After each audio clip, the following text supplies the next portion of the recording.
may ginawa silang park dito. Ayan. So may mga daanan na dyan ng bisikleta. Ayan. So dito, side ng workplace ko. Tagal nilang ginawa to eh.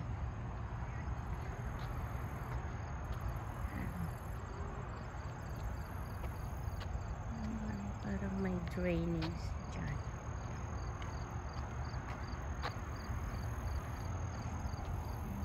May burnout.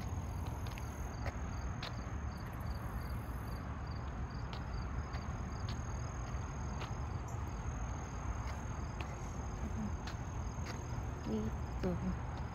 Yan, may takbuhan ng mga tao dyan. Oh, may tubig doon, no? So, may ano talaga.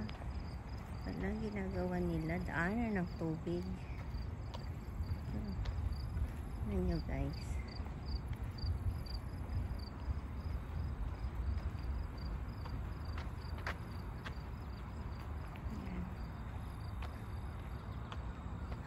So yan ang ginawa nilang takbuhan ng tao.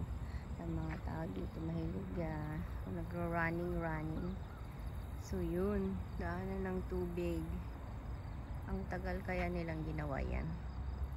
Yan.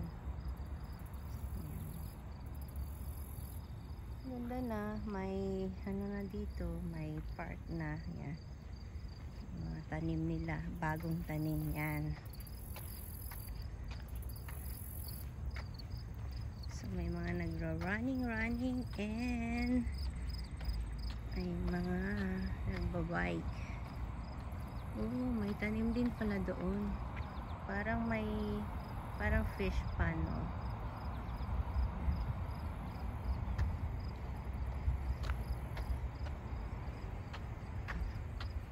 Oh, doon din sa kabila. Parang may fish pan din. Gandang maglakad-lakad dito, guys. Tsaka mag-bike. Bao. Kahit makailang ikot ka. 2 ikot, 2, 3, 4. Oh my, maganda ah. Yan oh.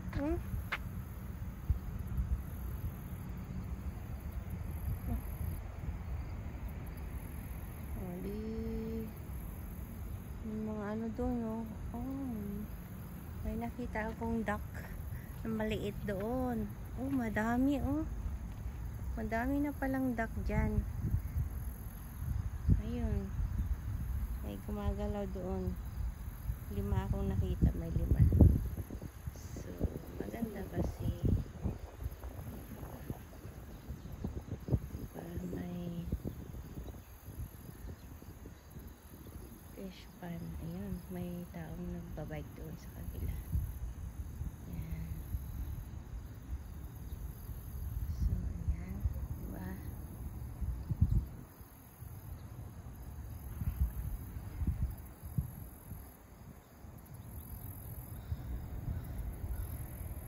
Magkabilaan. Ganito. Maluwang din pala ito. Guys.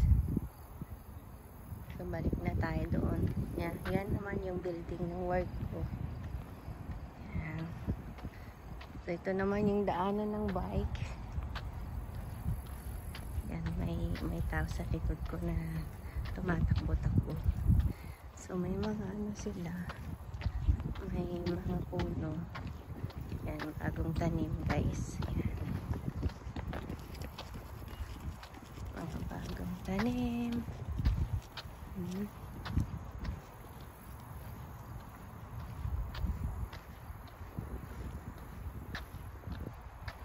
Tapos may building doon, apartment. Yan, apartment. Yan. So, punta na tayo sa ating car, guys. At naghihintay na si Ate Nelia, yung ka-work ko.